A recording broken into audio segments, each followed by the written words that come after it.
Ladies and gents, 400 subs coming up quick. Let me know what color you want this beard to be after that happens. Drop it in the comments below. Ladies and gentlemen, welcome back to the channel. We're going to go basically straight into this Houston Dynamo game. I'm only going to show you, let's see, the schedule. We've had a sea of yellow to green turn to red. So San Jose Earthquakes, 1-3 loss. It was absolutely stupid. And I screwed it up at the end. They kind of went up 2-1. And I decided, screw this. We're going to go full out attacking. I did our figure 8 formation, the 4-2-4, and they scored again. And I realized at that point, yeah, maybe I should have brought my 2 wingbacks down a little, and that didn't happen. Seattle Sounders, it was always going to be a tough game. They are first in the league. I knew that was going to be a game that I probably would lose. However, we are still in second, tied with New York City FC on 31 points apiece. Actually, this is getting a little tighter than I would like. But we're 1 point down from New York Red Bulls, so anything is possible. You can see A+. The board loves us. Love that. But they're very disappointed about that 3-1 Major League Soccer defeat against San Jose. Damn. So now, this is the analysis screen. I'm not sure how to read it. According to this graph, Houston Dynamo are in blue, nowhere near as good in stats as we are. So I would assume we're heavy favorites, or at least favorites to a degree. Expect tactical style, they like Route 1. Okay, I'm understanding that. Passive wasteful, Houston Dynamo. We are aggressive and clinical, Inter Miami CF.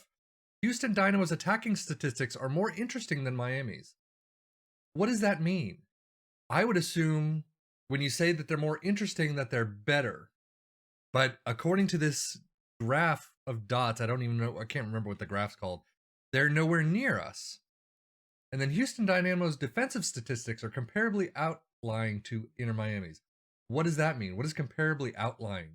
I'm assuming that's not comparable because they're doing a much better job, quiet and impenetrable. We are over here with quiet and leaky. So even when I click on that little button, Houston Dynamo's attacking statistics are more interesting than Inter Miami's. Although Houston Dynamo managed fewer shots per match than the average team, Inter Miami averaged more. Although Houston Dynamo are wasteful when compared to other teams in the competition, the same cannot be said for Inter Miami.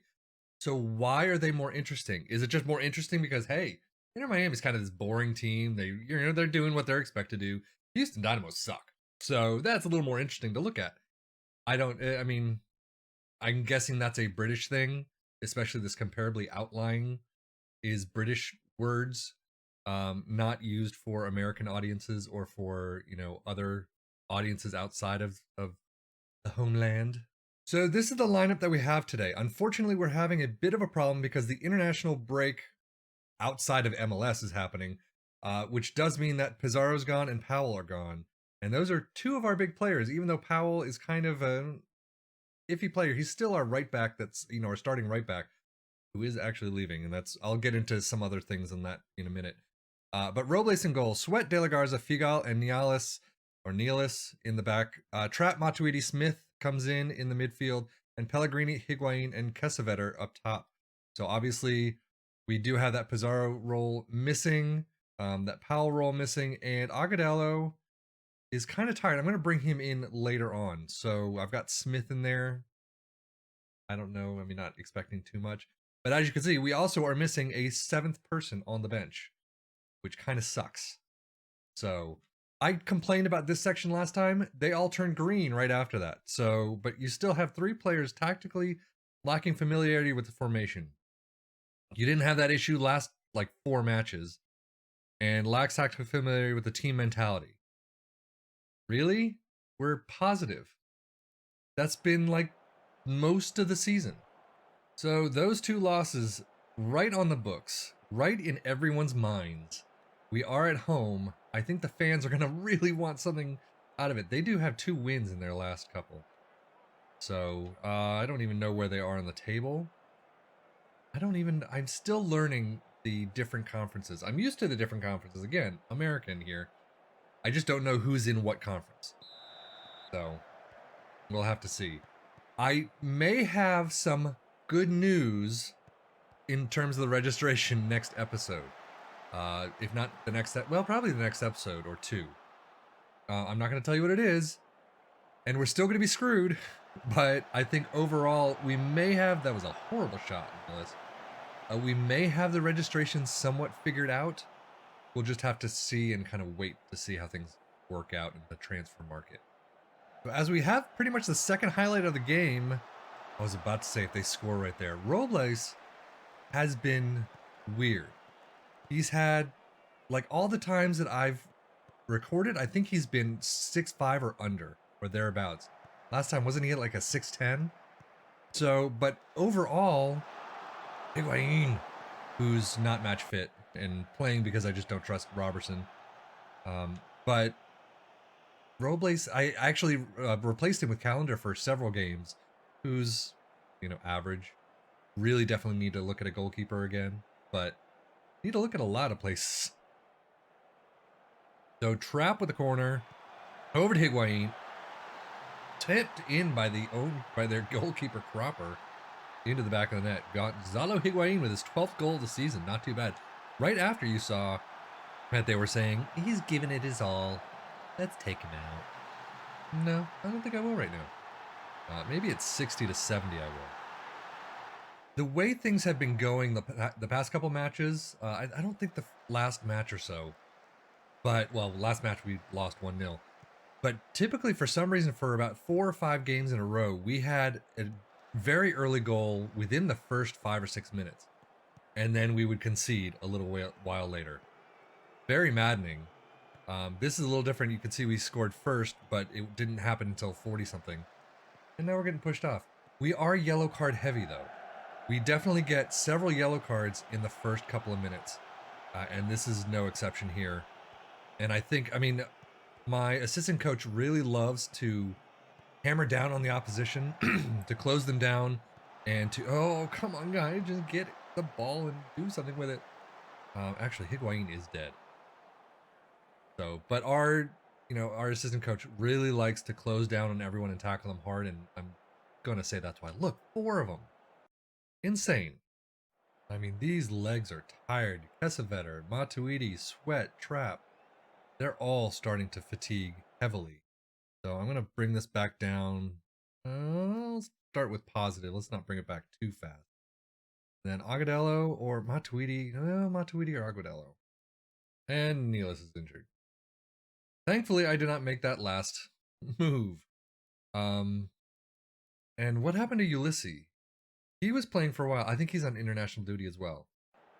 Van Dalen had a 5.85 or so.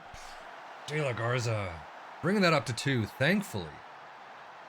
So I'm going to switch that to a balanced. No, I'll leave it positive for now.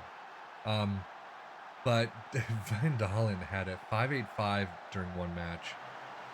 And I'm like, there's no way he's playing for a little while. And unfortunately, we're kind of forced into that right now. Our our throw-ins have also been abysmal. Most times, more often than not, they'll just either fire it off to nowhere, no man's land, or they pass it directly to, oh, that could have been great. Who was that? I don't know. Kessbetter maybe? But they go straight to the opposition where our players aren't even around. So, but it does look like we're going in with a 2-0 win. Yep, this has got to be the last one of the match. Maybe 3-0? No, 2-0. That'll be done. Martinez, there we go.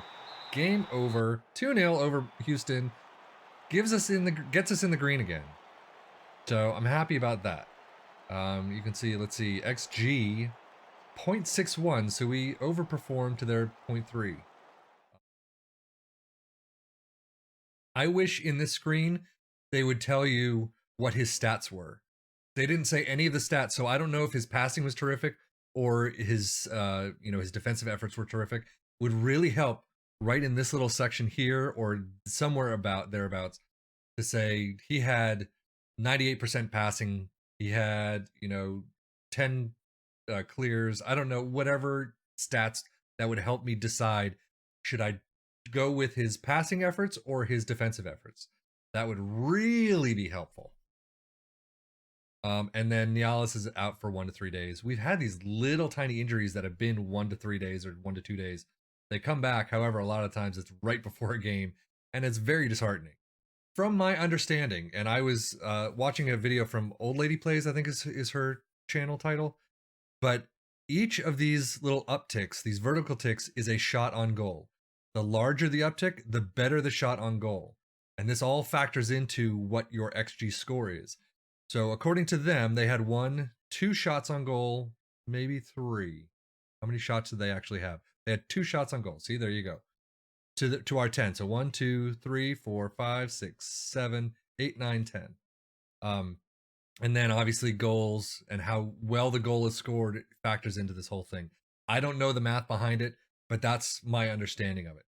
So obviously you have your minutes here, your XG, your shots, expected goals. But the higher the tick, the better the shot on goal. So this goal was not, it was just a header in. But if this shot had come in, maybe it was a really nice shot from outside the box or just inside with a curve. I don't know. I don't know how all that works.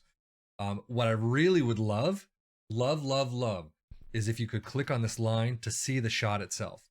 That way I can actually see what the shot looked like, how good it was. I can then compare this line to this bigger line or this bigger line and see what that is like. I would also love, click on the goal to go to the goal. The whole thing, I do websites for a living. Inner clickability. You want to be able to see all these different things from all these different areas. And I know my hands are moving a lot, but that's what I would do. I would highly suggest making these clickable so I can see the actual video of the gameplay itself. But from my understanding, that's what XG is. That's what those little things mean. Get the freak off my screen. And I'm going to leave it there. We'll see when I come back. We have maybe 3 or 4 episodes left. We'll see how we do in this little more Hunt US Open Trophy. Again, Rapids and then Rapids again. I'm assuming this is something they just refuse to fix. Well, that does it for me, Sefian FM. Thank you so much for watching. As always, take care and enjoy.